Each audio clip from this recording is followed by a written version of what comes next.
Well, folks, we're at the end of season one, and it's only fitting that our last guest is my brother from another mother, Lloyed Lobo, co-founder and president of Boast.AI. We're going to talk about his journey growing up in Kuwait, immigrating to Canada, and then moving to the US.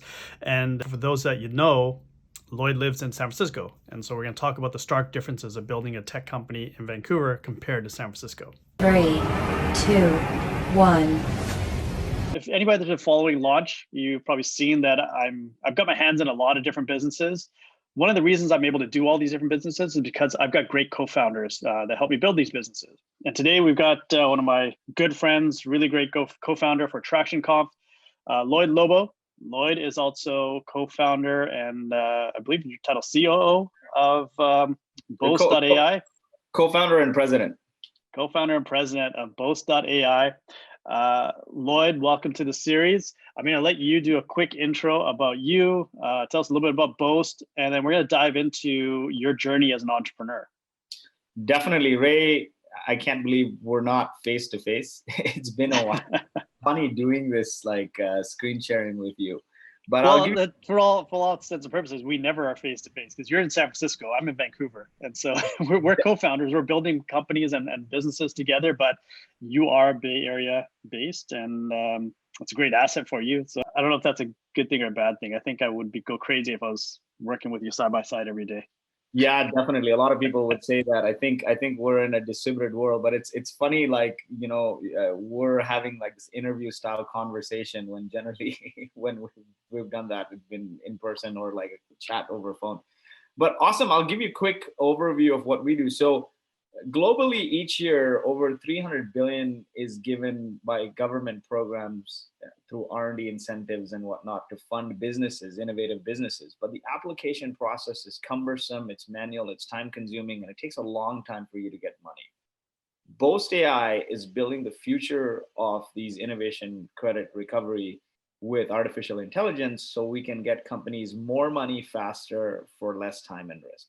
Behind the scenes, what we're doing is we're integrating with the company's tech stack and financial stack to speed up the application process and get them these government incentives in their hands sooner. As you know, with government incentives, you're not giving up equity, you're not paying interest. It is government money, non-dilutive. And so it's the cheapest form of capital, but the red tape through the government is huge, and we want to streamline that process. But behind the scenes, if you look at it, our mission is to help innovative companies become successful. And that's why when we started Boast a couple years later, when Ray and I met, we said, hey, you have the same mission to help innovative companies become successful. And we collectively launched Traction, which has now become a community of 60,000 plus people.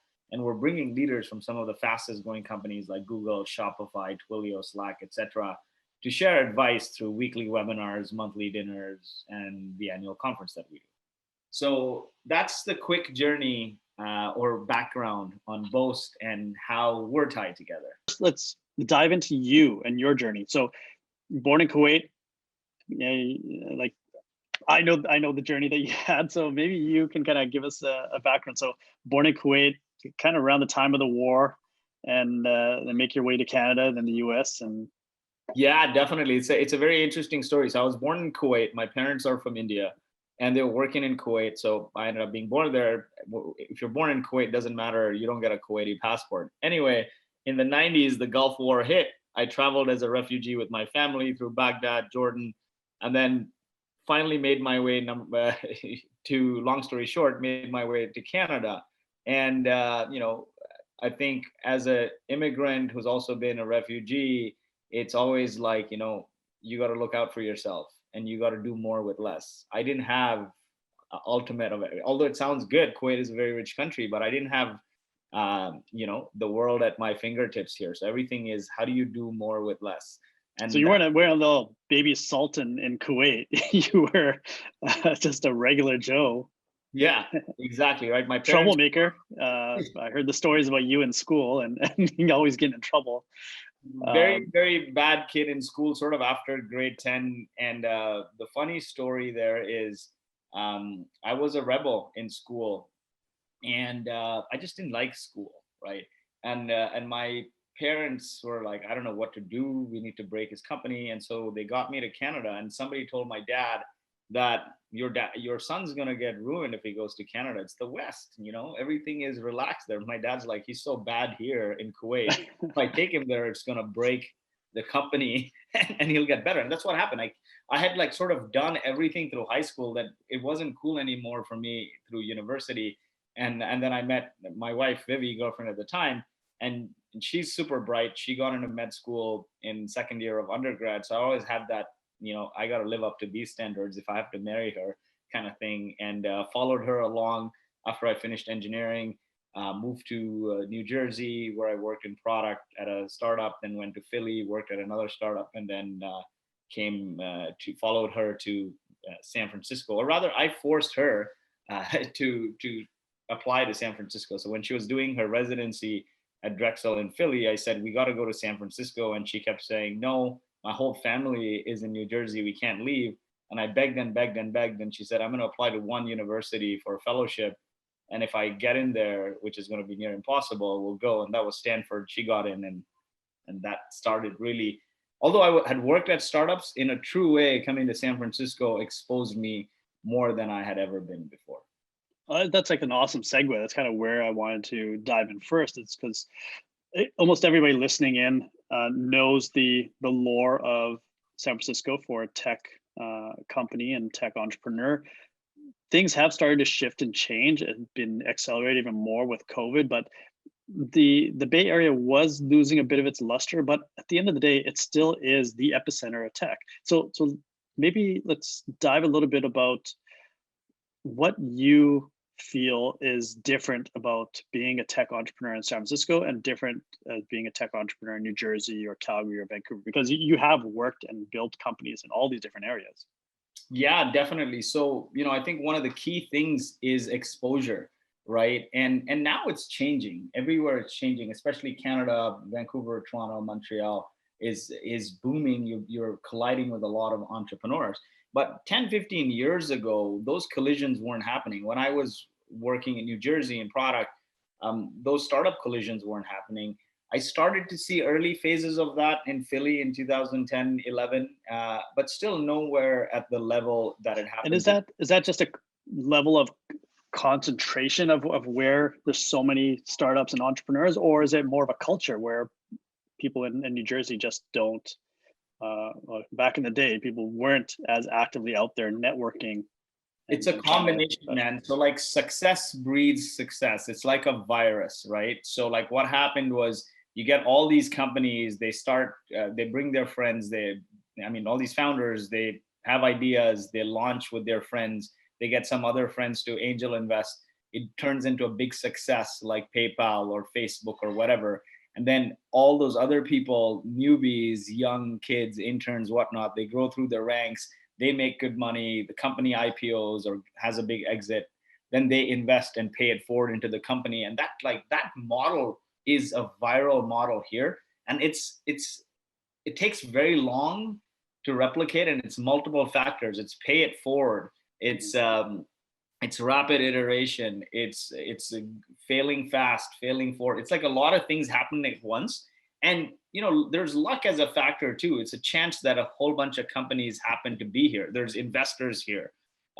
There's good, successful companies here. But if there was only investment money and all the companies failed here, then I don't think that carries on very far. That's not something that happens overnight. It's something that took time to build, but it's that mass effect. When you have so many companies, you're able to churn out more entrepreneurs. One of the examples I always give is like, if you're going to be a growth marketing expert, starting your career at Facebook, you might work there for 6 months, but you're going to learn so much. You're going to be exposed to so much in terms of tactics and strategies and network, that then you get poached by Twitter. You might be at Twitter for 6 to 8 months, learning more, building your network.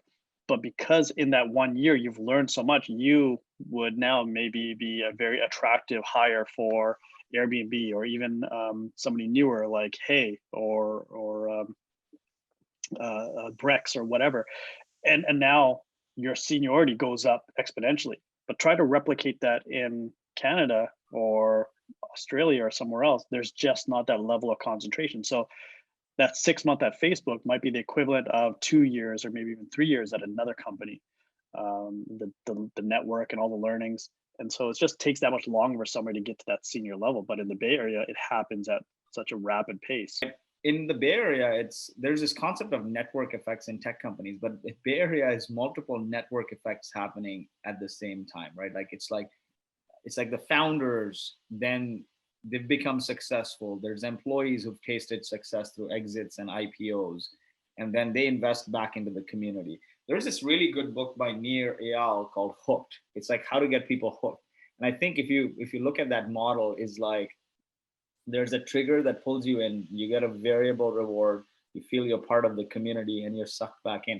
And there's that circle of getting hooked happens here all the time, in that you join a company, you make some money, you see rapid success of innovation going to commercialization and big boom. Then you're like, oh, I have like 5 of my friends over here are going and starting companies right now. Well, I'm not ready to leave yet, but I'm going to put like 10K in all of their companies.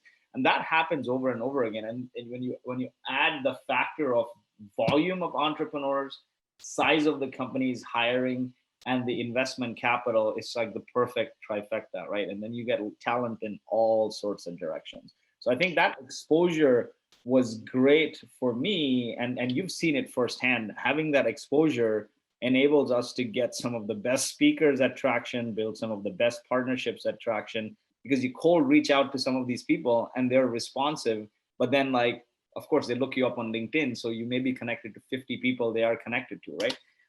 That helps. I think that's helped in multiple different ways. Even my mindset, thinking, all of that. So I'm nothing but thankful. But at the same time, would I build a company in Silicon Valley? No, I would build a company in Canada. What we've done with Boast has been phenomenal, right? So Alex, my co-founder, CEO, and I, we met in university. We're best friends. Him, me, my wife, we all sort of knew each other around the same time. And we were partners in every project at Boast. And then after Boast, I went to the US. He got into Johnson & Johnson's engineering leadership program, and then did a startup. That startup failed, felt he needed to study accounting, studied accounting. Long story short, ended up at a big 4 accounting firm managing their R&D tax incentive practice, and called me and said, hey, I think we should do this together. It's a big market opportunity. It's a large niche that's ignored, but it's underserviced and it's manual, and we should just automate it and do it better. And that was enough, because I knew him so well. Alex was virtually family, that I could leave the Bay Area, and his wife was articling at the time. So we started the company out of his bedroom in Calgary, and I was shuttling back and forth. But honestly, if I was just a rando guy in Calgary, I don't think we would have cut through the noise, right? The fact that we had all these connections in Silicon Valley, and we could bring like Startup Weekend and Startup Grind and make all these connections and support the ecosystem. Now, coincidentally, we service companies in the ecosystem too. We serve entrepreneurs. Our target market is entrepreneurs. So having the connection from Silicon Valley really helped us get off the ground, I would say. But would I build a company in Silicon Valley? No. Like, as you know, bootstrapping Boast was tough enough, and like a lot of the times in the early days, there wasn't enough money to go around. So I joined the early team of a Bessemer incubated company called Speakeasy, and I was running product and growth there, so I could make some money. But effectively, I built the team there, and helped get it to product market fit, and was there through all the challenges of the raise, through pitching to investors at the end for the next round, through helping make the decision of shutting it down. And you realize the thing is, Silicon Valley in a way has also created this culture of, I guess, super gratification, right? People want to be a part of the next big thing, and they want to see like this: fail fast, fail often, fail forward, right? So if you have that same philosophy to join, if you have that same mindset towards relationships, what happens? You're going to be breaking up all the time, right? And some places that does not translate to. And one of my fundamental learnings this year has been life and business is a marathon. It's not a sprint. And so that fail fast, fail often. It applies really well to doing companies because, of course, you don't want to waste like the next 10 years of your life to just drag something along. So you want to make sure there's product market fit, people love it, you can build it, and then you can scale it. But when you apply that to relationships, that falls flat, man. Mhm. And that's the thing. Building a company here, if people are coming into your company viewing you like that, meaning typical mindset. Oh, you haven't raised a round of funding in the last 1.5 to 2 years. What's the opportunity cost of my stock options? I'm out. I'm going to the next company that Yeah. offers. And that's one of the downsides of the Bay Area is that people live and breathe that culture a little too much. And as you're alluding to it, it's permeating into other aspects of their lives. So it's not just work, it's the personal relationships, it's the way they view the world, it's the way that they move themselves through life, and it's short-term gratifications that they're always looking for. Yeah, and that short term works really well when you're validating idea to get to a seed round, or you're like, validating a channel to go from seed to Series A, because you want to like test a few things, double down on what works, kill the rest. Of course, that's the great business philosophy. It doesn't work with relationships, and ultimately to build a big, long-term, sustainable company, it rests on people, man. You can't treat relationships. If you treat relationships like a transaction on their way in, they're going to treat you like a transaction on the way out. So it has to be building companies is not an yes, in the early days it's an experiment, but when you're taking it long term, it's a relationship, and you got to once you've figured out like, okay, I have product market fit, like my customers would be really sad if I didn't exist. How do I take this to the next level? Then you got to like slow down, focus on relationships, right? And in general, overall, you need to focus on relationships because the people you're validating the idea with, they may sort of you may have to shut down the company, but those relationships will last, right? Like at Speakeasy, I think my whole dev team wanted to come with me. We just couldn't afford as a bootstrap company at Boast.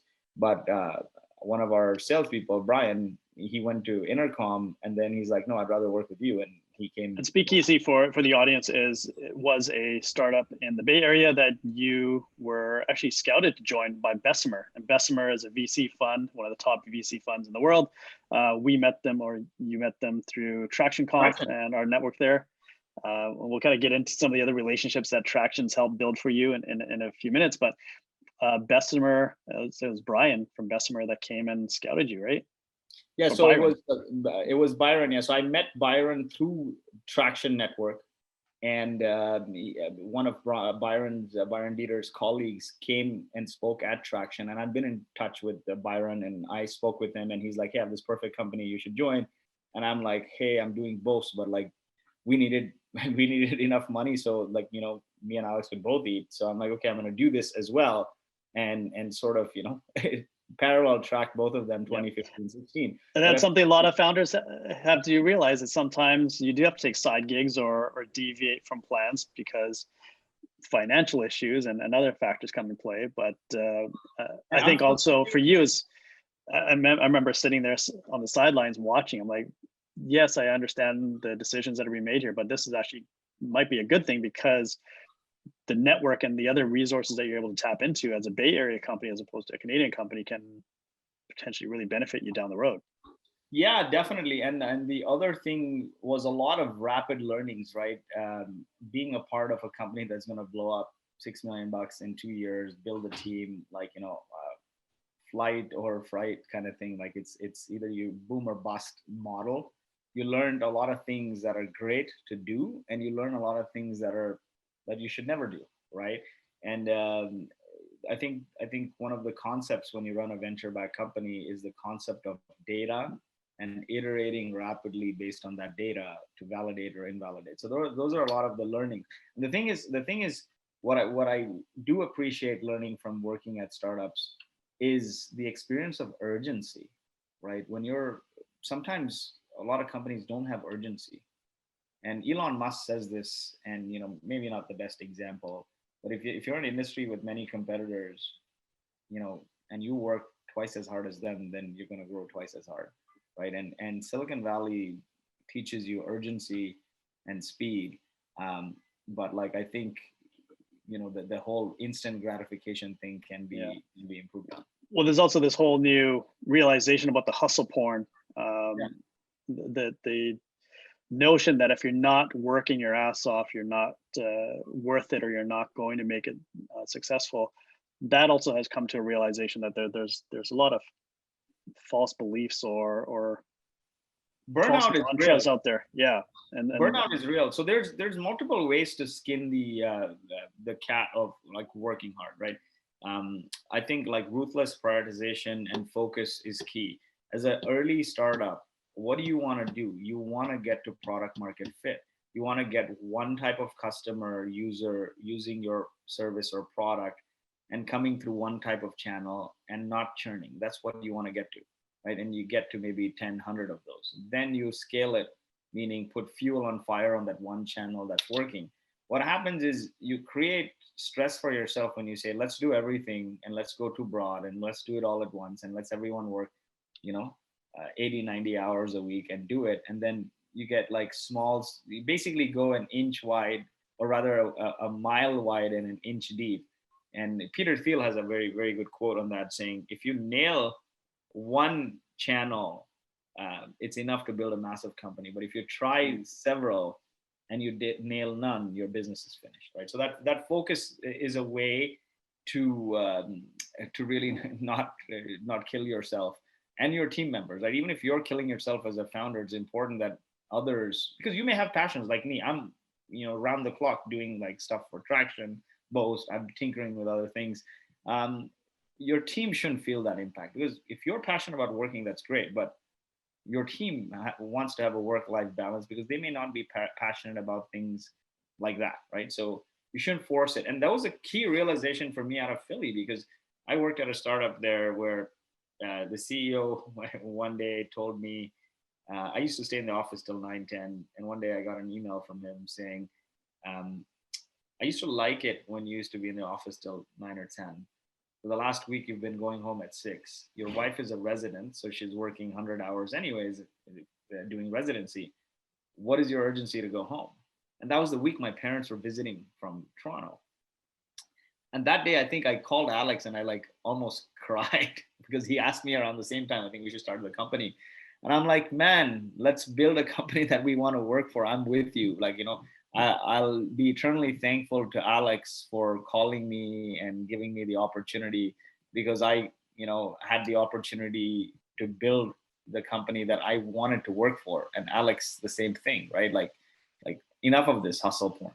And yeah, I like to do all kinds of things, and they're all related to digital marketing and startups.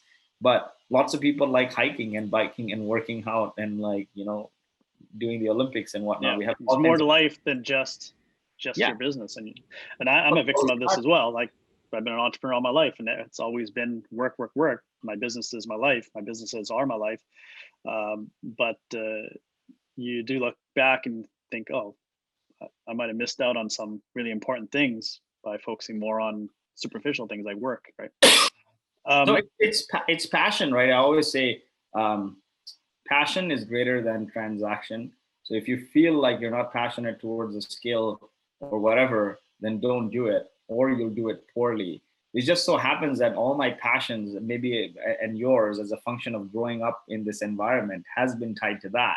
But others don't necessarily have those kind of inklings, right? And there's nothing wrong with that. Like you're starting a business, you're going to have all different types. You want diversity in your team, and you want people with different perspectives, and you have to realize that some of them are not going to be as diehard about your business. And if they do go home at 6, like that's nothing wrong with that. Fine. I think the key thing, one of my key realizations this year is, you've met both my kids. You've been to my daughter's baptism. We had a very hard challenge with my second kid there, being born 5 months early. I mean, you're virtually family, right? So you've seen the journey. But one thing I've realized is my first kid pretty much happened around the same time we started Boast, and I was traveling a lot, and I didn't get a chance to spend with her.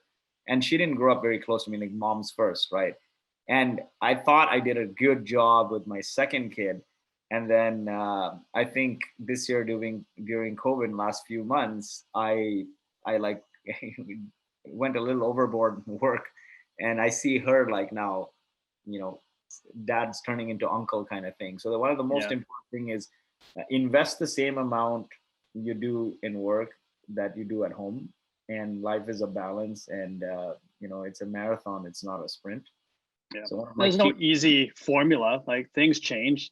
No. Things change month to month. Like relationships change as well, and your wife or your husband or significant other might have other priorities that might pop up that you have to adjust to. So um, there is no easy answers, but it all takes effort. Yeah, definitely. So that's the key thing. That's a key realization. But it's a balance, right? Like you can't apply the startup methodology, like I said earlier, towards your relationships, right? Fail fast, fail often. Like you can't do Hey, I don't know. I know some guys that have tried that strategy back in high school and college. relationships are, the metrics, the KPIs for relationship is very different than your business, right?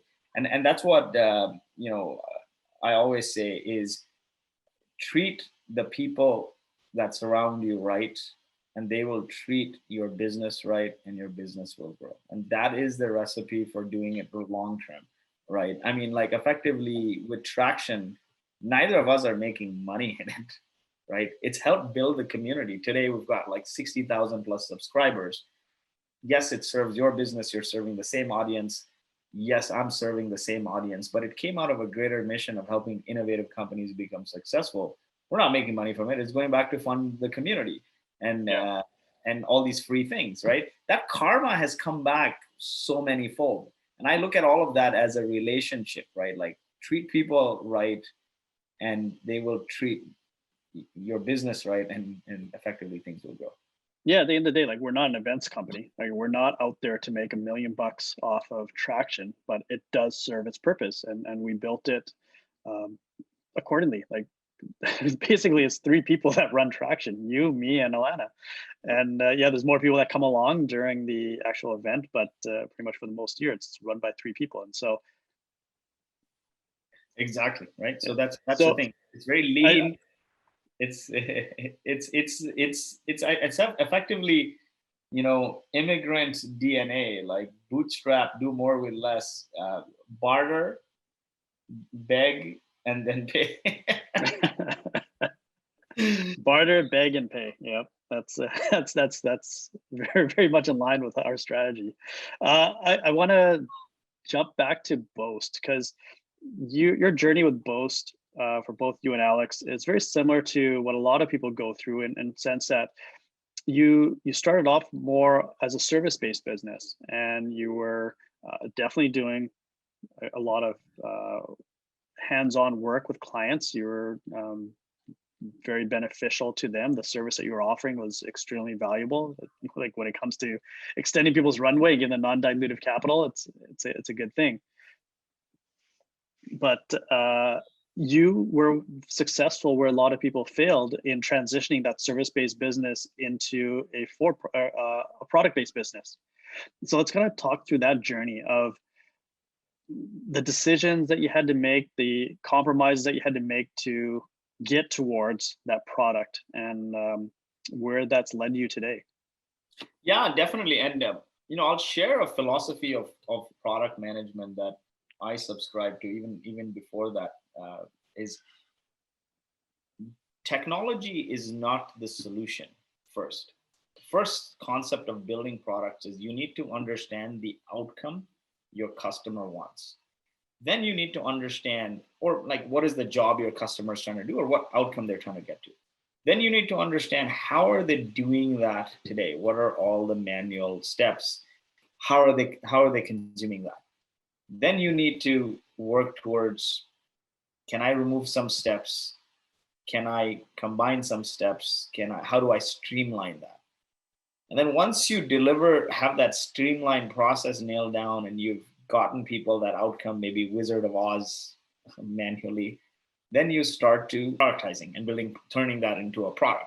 Now, when you're a funded company, that process is expedited because you have the money and you can fail rapidly and whatnot. When you don't have funding, you can't build software on day one, right? It's like, do I get customers? Do I build product? So our focus at Boast was, let's follow that methodology, get customers. Let's make sure customers are really happy. They are connected with our brand, with us as people. They love doing business with us. They see us as a trusted advisor. That's why, we partnered to do traction. That's why we're adding all this other value. Like, it stemmed from the mission: help innovative companies become successful. Yes, we can go and build software on day one. Alex had one thing in mind, and we were on board and aligned on it. Is I don't want to go and raise money and give up all my control and equity and everything else from day one. I don't want to work for somebody else. You want to build the business that you want to work for. Also, when you start raising on day one, you 9 or 10 times when things don't work out, and it stresses the company, right?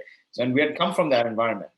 And that's for some people that's unrealistic in some of the markets that our audience are in. Like, raising money in day one just doesn't happen. But in San Francisco, it does happen, and that's where that comes from. And that logic of, you can just raise money and go build product, but 9 out of 10 times that's a path for failure. Yeah, but they also fail fast here, right? They take a seed round, and if they fail, they shutter and move to the next thing, like 1-2 years. That's also, again, a challenge of where people fail fast with other people's money, whereas a lot of companies that are bootstrapped, a lot of other entrepreneurs, they have their own money in, they got their family's money in, and so failing fast and just shuttering isn't as easy of a decision, because you're basically telling your family, like, sorry, my plan didn't work. I'm giving up after 3 months and I'm moving on to something else. Exactly. So the mindset there with Alex, and I was coming strong from hey, maybe we should raise money. I'm in the startup community, and Alex was like, let's build a sustainable company. Me and Alex are like yin and yang, right? Like, he is like very, when I say, how do I describe him? He is very real, right? And Yeah. he methodical thinking. He's very realistic, and he's very tactical. Yeah. On how he wants to execute. Yeah, and I'm very hyper aggressive, right? Like, sort of like parts of Silicon Valley in me, but like I've learned along the way working closely with Alex, right? But like, yes, it's a lot of be aggressive, run fast, break things. And you've seen, like, the first traction we did, you're like, get 200 people, and 500 people showed up, and we didn't have seats on the floor, right? It's like, it's always that mindset, because, I guess my career grew up in like the US startup ecosystem, right? But I think after a while, you need to balance that, or else you'll just choke and break everything. So the moral of that story here is, if you compare Boast to Speakeasy, where you raise money on day one and then you fail 2 years later, yeah, we took a longer time to build Boast, but it's sustainable. We're doubling revenue year over year. We're 35 people. I see us going to almost 70 people next year. We just raised a large round of funding. We raised a large 23 million USD Series A, combined with a $100 million credit facility to basically disrupt the R&D tax incentives market with artificial intelligence, and help people get access to their money faster, get access to more money faster for less time and risk. But this was the first money in. So we have a lot of the company, we have a lot of the control. Things are in our favor. We can run on our terms. One of the people we both admire is Jason Lemkin. He's the founder of SaaStr, and he always says, don't accidentally bootstrap to death. You need to know when's the right time and when's not. Yeah, and if you can leverage government incentives, like we've taken IRAP money, right? There's Shred in Canada, which is what we automate, and there's Angels, your own money, customer revenue. The way I look at it, customer revenue, government funding, and I guess customer revenue, your own money, then government funding, then angels and whatnot. Because when you take external people, they also have expectations, right? And so if you're building a company, the first expectation you should serve is your customer, not the investor. You're going to get all this competing advice when things are down. When things are up, nobody cares to give you any advice to the next thing. But it's like, when things are down, 10 people, you hear 10 things from 10 different people. So it's like, get customers. And you can do this easier in a B2B setting. It's hard to do it in a consumer setting. I don't even know how I would do it. I think consumer settings are capital intensive to begin with. And you need to raise a bit of money unless you have something that you landed on a gold mine. But in a B2B space, you can bootstrap with that same model I gave you. It's like, deliver something manually, figure out the outcome first, figure out the pain points in how they're consuming that outcome, map out a process, deliver that process to enough people, get them to pay you for it, and then automate the flow, right? And we're doing that year over year over year, trying to automate as much as possible to make it more efficient. And And that's you guys one. have a very solid customer base that you're able to test and validate a lot of things with, and they love you guys so much that they're willing to ride through some of the ups and downs with product tests and new business models Exactly. and Actually, whatnot. our Right? customers don't even know that we're preparing all these claims in our software, right? Or maybe some of them, a lot of them know, a lot of them don't know. So that's not entirely true. But our customers want an outcome, and I think the world's going to eventually move towards outcome-based products, right? Customers want an outcome. I give you something, you give me that outcome. Um, the jumping in hoops in between, like, how many times you sign up for products with the best intentions and then you don't use it because you got to do something, right? Mhm. I think this is the whole concept of artificial intelligence. Is there's this, I need an outcome, X product, there's this do something box in between, and I got to interact with it and whatnot. And this is where artificial intelligence, machine learning, all of this comes in. Is like, how can we use humans and intelligence and data to take this do something away from the customer so they can get to an outcome faster with less time on their end? Yeah, this is not something new. It's like Yeah, traditional business. Like came to you for a cake. I may care where you got the flour from and some of the ingredients that are going in it, but I don't care as much as the cooking and baking process. I just want the cake because I have to go to my birthday party. Um, and so it's the same thing with products and services. People want, they're paying for a service or they're paying for a product. They want the outcome. This has been a really, really great conversation, Lloyd. And obviously, I was joking when I said I don't want to be next to you, but I do hate the fact that we can't hang out as much as we did a year ago. But hopefully, this is coming to an end, and we do plan as launched having more regular activities in San Francisco, and we have always had our CXO dinners for our CEOs to go and network with other CEOs and VCs in Vancouver, Seattle, San Francisco, New York, Austin, Toronto. So hopefully those are coming back soon, and we can start to hang out face to face. But before we let you go, I want to wrap up with two specific questions. The first one is for you as an entrepreneur, what is one app or one tool that you feel our audience should definitely know about that has made a big difference in your entrepreneurial life? yeah, I'm gonna skip through the chats and all of that stuff, right? Because like when I say chat, meaning like I use WhatsApp a lot to communicate. I use a calendar a lot. And my whole life, effectively, you'll see, is calendar reminders, and that is an important thing because one of the most key things as an entrepreneur is staying on top of things and effectively, I don't know if you can see Can't see it. Oh. it, but is effectively trying to remember stuff and stay on top. Because what I hate is a pet peeve is when somebody makes an intro to me, I reach out to somebody, I want to respond right away. The more responsive you are, they build a level of trust with you. If you take like 2 days to respond, so staying on top of things. So I'm like glued to like schedule send on Gmail and and the Google Calendar. Like I use a lot, but like that's the standard stuff. And like Facebook Workplace for chat and WhatsApp for chat. Like basically something that helps you stay on top of things and communicate very rapidly. Um, LinkedIn has been a good thing for me this year. I've been spending a lot of time sharing those love notes on LinkedIn and getting some engagement. But out of the ordinary. I think like similar to what I said on the product side is nail down the process. What is your goal? As an entrepreneur, my goal is to stay on top of things and be responsive to people, because ultimately people do business with people. Trust is the cornerstone of all relationships, and you can't build trust with somebody if you're a flake. So those kinds of things. And if there are tools that I use something like Mixmax, for example. It's been a great tool for me because it helps me follow up with people. Helps me send it helps me follow up with the sequence. If somebody doesn't respond, it sends an auto follow up. I use this tool called Zoom.ai. It's for calendaring. And that's a great tool. So I use Mixmax. Yeah. Outside of the calendar stuff, I use Zoom.ai and Mixmax a lot. So it's really a lot of stitching tools together. So not one specific one, but stitching a bunch together to help you stay on time, on point, and not be a flake. Yeah, exactly. Exactly. So I want to wrap it up with the last question being, what's your advice in building a startup in today's world? So, some of the principles are going to be the same, but what I would share is the first thing is know when you're ready to grow.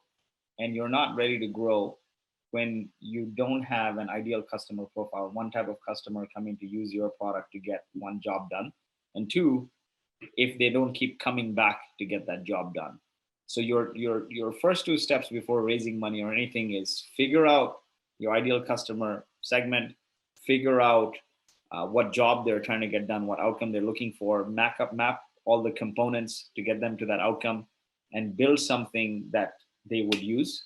And once they keep coming back to your product over and over again to get that job done, I think it's time to fly. Right. So I think that is a key piece people forget. It's like, let's build something, put it out there and sell it to lots of people. And, so getting those two ingredients right is key. And the second thing is focus. Focus is so important from a business building perspective. Look at Boast too, right? Like one kind of audience. We sold to startup owners, tech company owners, CEOs. One or two channels. We have 4 salespeople. All we do is sales, and we build a massive community with you guys through traction. Like we don't do 100 other things. We don't go and run ads and do all kinds of things. It's like focus is very key. And to get from an idea to a Series A round is focus. Like if you focus on one kind of customer who keeps coming back to your product over and over again to get one kind of value, and you find them through 1 or 2 channels, then you can be like, okay, you know what? I measure all of this and I put fuel on fire, and now I can expedite it, test other channels and whatnot. So the focus is key. And so focus, and the second thing is prioritization based on that focus. It's like, how do you prioritize? And so, when you're looking at even in initial markets, I think one of the key things is do a simple Google spreadsheet and put like 3 markets and put like, how many people are in those markets? What is my ease of access? What is their propensity to pay? Put a hypothesis score on a scale of 1 to 5, multiply it out, get 1,000 contacts, scrape it or buy it or find it, message them on LinkedIn, and try to get your messaging perfect. Like, what is the message that would resonate with them? And if you get like, reach out to 1,000 people and 10 people agree to do pilots with you, you pick that segment, right? And then the same thing with your marketing channels. You can apply the same methodology. Pick 3 marketing channels. Do the hypothesis of what is the ease of implementation, the result of it. Like, what is my confidence in this turning out well? And then put a little bit of money across each, and where you're getting the results, start like squeezing. Double down. Yeah, double down. Yeah. A lot of people just try many things and they go broad in the early days and they fail. And the if I can share one thing, the key to getting from like an idea to at least your Series A is focus and ruthless prioritization, not doing everything, saying no. It's definitely solid piece of advice. Focus is key. Lloyd, we're at that point where we want to wrap it up, but I want to give you one last chance to ask something of our audience. So you've been very valuable with your insight, advice, but here's our chance for our audience to give back to you. What can our audience do for you? What's your call to action? Yeah, definitely. So check out Boast.AI. If you're a founder that is innovating, we can help you get money from the government faster, cheaper, better, for less time and risk. Also, we're hiring. We have a lot of positions open. So go to Boast.AI/careers. Awesome. It's a great service. I know hundreds and hundreds of companies that have used it and have brought in hundreds of millions of dollars in funding, non-dilutive. It's a great alternative and something that every company should be using. So check out Boast.AI, check out tractionconf.io, and more links in our link tree. Keep a watch out for news on that and promo codes galore. Thanks, Lloyd. Awesome, man. This was fantastic, and look forward to hanging out in person. Maybe we can go to Miami again and almost get shot. That's another podcast we can do on the adventures of Ray and Lloyd. All right. Thanks, man.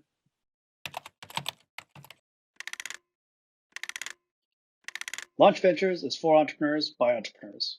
If you enjoyed today's episode of Founder Journeys, please like, share, follow, and check out our link in bio for all the other good stuff.